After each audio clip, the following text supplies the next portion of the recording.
நன்மையான காரியங்கள்லாம் தேசத்தில் நடக்கும்போது இது யாருக்காக பண்ணுறாரு கர்த்தர்? எதுக்கு நம்மளை தேசத்தின் தலைவர்களுக்காகலாம் ஜெபம் பண்ண சொல்கிறாரு? ஏன்னு சொன்னால் நாம் நிம்மதியாக வாழும்படியாக. அப்போ எல்லாம் நல்லா நடக்குதுன்னா எதுக்காக எல்லாத்தையும் நல்லா கொண்டு வர்றாரு ஆண்டவர்? என்ன முன்னேற்றமெல்லாம் எதுக்காக வருது? முதலாவது கடவுளுடைய பிள்ளைங்க நல்லா இருக்கணும். இதையெல்லாம் பிசாசுக்காக அவர் செய்யலை, அல்லது அக்கிரமம் செய்கிறவரெல்லாம் நல்லா இருக்கிறதுக்காக செய்யலை.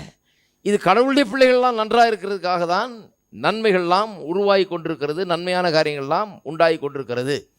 அப்போ தேவனுடைய பிள்ளைகள் எல்லாம் நன்மையும் பெற்று அனுபவிக்க வேண்டும் என்பது தேவனுடைய சித்தமாக இருக்கிறது. தேசத்தின் நன்மையை புசிப்பீர்கள், you will eat the good of the லேண்டுன்னு ஆங்கிலத்தில் வருது. குட்டுன்னு சொன்னால் சிலர் பாருங்கள், குட்டை தப்பாக எடுத்துக்கிறாங்க. அதுலேயும் கொஞ்சம் விளக்க வேண்டியது இருக்குது. குட்டுன்னு சொன்னால் குட் பெட்டர் பெஸ்ட்டுன்னு இருக்குது இல்லையா? அப்போ அந்த குட் பெட்டர் பெஸ்ட்டில் குட்டு தான் லோவஸ்ட்டு அப்படி நினச்சிடுறாங்க.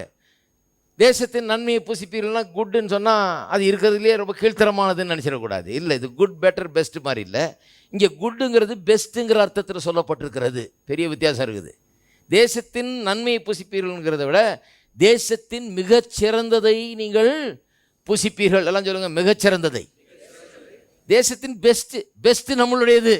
எல்லாம் சொல்லுங்கள், பெஸ்ட் என்னுடையது. அப்போ சொல்கிறாரு, மனம் பொருந்தி, மனம் திரும்பியாச்சு, மனம் திரும்பினவர்கள் மனம் பொருந்தணும். மனம் பொருந்தலைன்னா மனம் திரும்பினா பத்தாது. மனம் திரும்பினவர்கள் மோட்சம் போகலாம். மனம் திரும்பினவர்கள் இயேசுவை ரட்சகராக ஏற்றுக்கொண்டவர்கள் நிறைய பேர் இங்கெல்லாம் பாடுபட்டே எல்லாம் நொந்து மாடா உழைச்சி ஓடா தேஞ்சு பரலோகம் போய் நன்மையை பெறலாம். இல்லை, மனம் பொருந்துனா இன்றைக்கி நம்முடைய எண்ணங்களை மாற்றிக்கொண்டால், தவறான எண்ணங்களை திருத்தி, இல்லை கடவுள் என்ன இந்த பூமியிலேயே நன்மைகளை புசிக்கும்படியாக வைத்திருக்கிறார், பூமியின் மிகச்சிறந்ததை நான் அனுபவிக்க வேண்டும் என்பது கடவுளுடைய சித்தமாக இருக்கிறது. இதுதான் சுவிசேஷம், இதுதான் சுவிசேஷத்தினுடைய சாராம்சம். பூமியின் மிகச்சிறந்தது என்னுடையது, இதெல்லாம் அனுபவிக்கிறதுக்காக தான் என்ன ரட்சித்திருக்கிறாரு.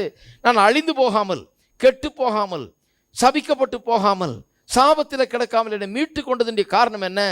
பூமியில் இருக்கிற காரியங்களின் மிகச்சிறந்ததையெல்லாம் எனக்கு சொந்தமாக்கும்படியாக, அதையெல்லாம் நான் அனுபவிக்கும்படியாக என்னை கிறிஸ்துவுக்குள்ளே கொண்டு வந்திருக்கிறாரு. இந்த ரட்சிப்பை எனக்கு கொடுத்திருக்கிறார் என்று அந்த மனம் பொருந்துதல் உண்டாக வேண்டும். மனம் திரும்பி இருக்கீங்க, மனம் பொருந்துதல் வரலன்னா இந்த நன்மையை புசிப்பீர்கள்னு சொல்லியிருக்கு இல்லையா, பெஸ்ட்டை சாப்பிடுவீங்கன்னு இருக்குல்ல, அது நடக்கவே போகிறது கிடையாது. நிறைய பேர் பெஸ்ட்டை எங்கே சாப்பிட போகிறாங்க? அங்கே போய் தான் சாப்பிட போகிறாங்க. இப்போவே சொல்கிறாங்க கேளுங்க, நிறைய கிறிஸ்தவர்கள் பெஸ்ட்டை எங்கே போய் சாப்பிட போகிறாங்க? அங்கே தான் போய் சாப்பிட போகிறாங்க. அங்கே போன பிறகு கண்டுபிடிக்க போகிறாங்க இங்கேயே சாப்பிட்ருக்கலாமேன்னு.